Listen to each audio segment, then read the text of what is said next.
A paz do Senhor Jesus Cristo, irmãos amados do Senhor.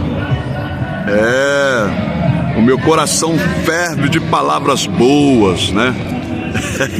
Como diz o salmista, não é mesmo? Quem está com Jesus, quem acorda com Jesus, quem anda com Jesus, sempre está feliz, mesmo nas provas, nas lutas, nas tempestades, nas adversidades. Ele sempre tem uma palavra para alguém de consolo, uma palavra de ânimo, né? Isso aí, não é massagear o ego, mas é uma palavra que leva a Cristo, né? Nós estamos aí nessa peleja, querendo levar a Cristo aqueles que não conhecem, aqueles que estão mortos em delitos e pecados. Não quer dizer que nós que somos salvos não temos pecado, porque Paulo falou que o corpo desta morte ainda está conosco, né? A carne do pecado ainda habita em nossos corações. Nós só vamos nos livrar deles quando realmente formos para a glória junto com o Senhor, né? Estava meditando na palavra de Deus de manhã, no capítulo 1 do Evangelho segundo escreveu o nosso amado irmão João, aquele que reclinou a cabeça no peito de Jesus, não é mesmo? O nosso amado João, o evangelho que ele escreveu é totalmente espiritual, é diferente dos demais, né? O evangelho de João contém profundidades da verdade bíblica, né? Da verdade do evangelho de Cristo, que ele aprendeu cara a cara, face a face com o próprio Senhor Jesus Cristo. E ele vem falar no capítulo 1, no verso 12, que Jesus veio para o que era seus, mas os seus não receberam. Mas todos aqueles que o receberam, deu-lhes o poder de serem feitos filhos de Deus. Olha só que profundidade dessa palavra. Deu-lhes o poder de serem feitos filhos de Deus. Quer dizer que uma pessoa não tem poder ela mesma de ser filho de Deus. Não, ela é apenas criatura, não é mesmo? Para ser filhos de Deus, ela tem que receber o poder de Jesus Cristo. Olha só a soberania de Deus aí.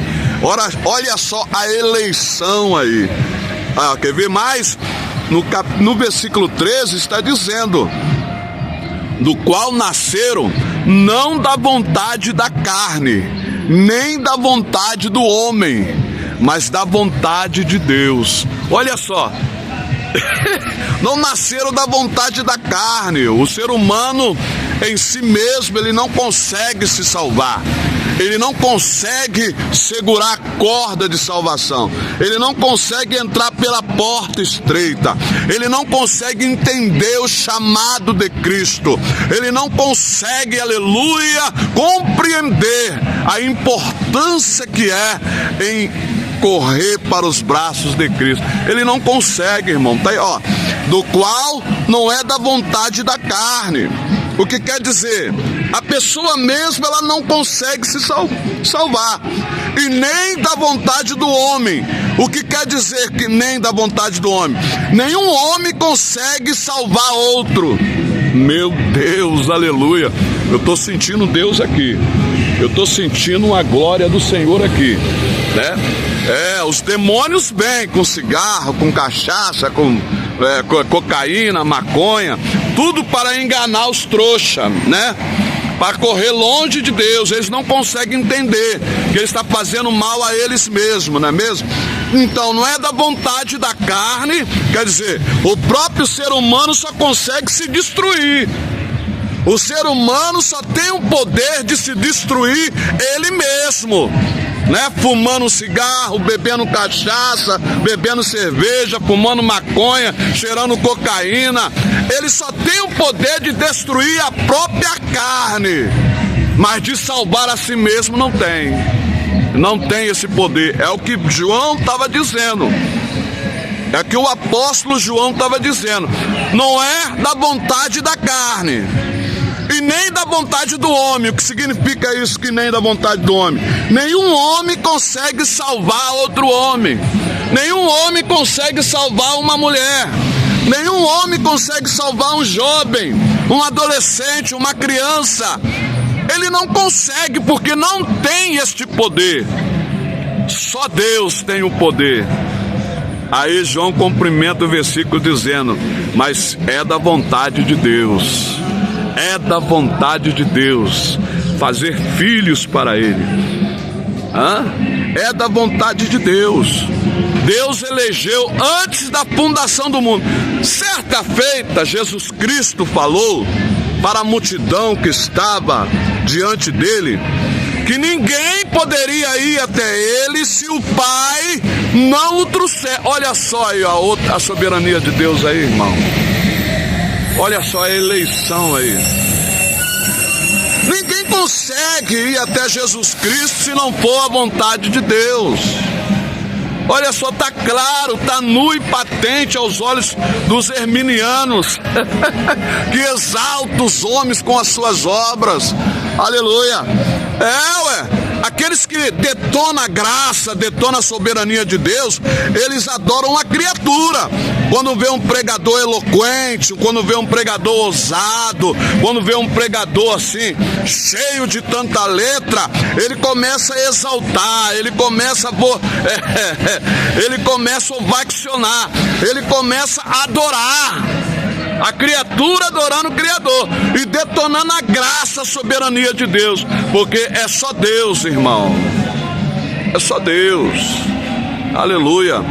Eu toco trombeta não é pela minha vontade, mas é pela vontade do Espírito Santo.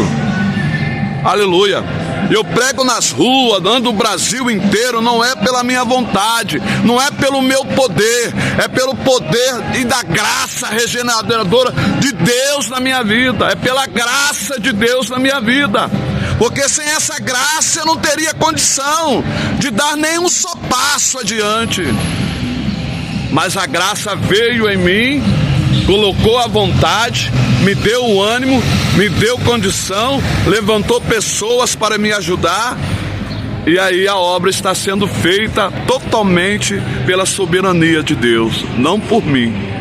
Aleluia, glória a Deus, aleluia. Por isso eu não tenho mérito nenhum, por isso eu não vou vangloriar. É pela graça, não é pelas obras, para que ninguém se glorie. Não tem como se gloriar nas coisas de Deus, porque é totalmente Deus que faz, é Deus que age, é Deus que trabalha, é Deus que transforma, é Deus que edifica, é Deus que santifica, é Deus que separa, é Deus que escolhe, é Deus que envia. É a soberania de Deus, irmão. Por isso, meus irmãos, não glorifique obras de ninguém. Para com isso de exaltar o homem. Para com isso, o camarada prega, mas é pela graça de Deus que está nele. Não é da vontade dele, não é da sabedoria dele. É da graça de Deus na vida dele. Entendeu? Então por que pregamos? Porque o Senhor Deus nos constrange. É Ele que nos envia. Qual filho que o pai ordenando não vai obedecer? A não ser o filho rebelde. A não ser o filho rebelde. Paulo fala que não é pelas obras para que ninguém se glorie. Porque nós somos salvos para andar nas obras, nas boas obras que Deus preparou antes da fundação do mundo. Olha aí, as obras com a salvação. Mas primeiro vem a salvação, primeiro vem a redenção, primeiro vem a santificação, primeiro vem a vivificação, para depois as obras. Mas essas obras não é de ninguém, é de Deus, irmão. É Deus que preparou para que andássemos nelas. O Evangelho é a obra para que Deus preparou antes da fundação do mundo. Pregar o Evangelho, Deus planejou antes da fundação do mundo, para que nós andássemos nelas. É soberania de Deus. Ninguém vai a Jesus se o Pai não levar. Deu-lhes o poder de serem feitos filhos de Deus, olha só. Deu-lhes o poder de serem feitos filhos de Deus. Então, meus amados irmãos, não tem para onde fugir da eleição. Não tem para onde fugir da soberania de Deus. Não tem para onde fugir da graça redentora do Senhor. A graça soberana do Senhor. Não tem para onde fugir, não tem como negar. Entendeu? Porque eu já falei que morto não tem condição nenhuma de levantar a mão, de confessar a Jesus. O morto não tem. Agora eu vou falar dos nascidos de novo. Deu-lhes e poderem para serem feitos filhos de Deus. Como se faz filho de Deus? Como esse poder transforma em filho de Deus? Faz nascer uma nova criatura dentro do homem. E agora eu vou fazer a pergunta que não quer calar. Qual ser humano nessa terra pediu para nascer? Qual ser humano neste mundo teve a intenção de nascer? Não existe, irmão. O nascimento não vem da vontade daquele que nasce, mas da vontade daquele que gera.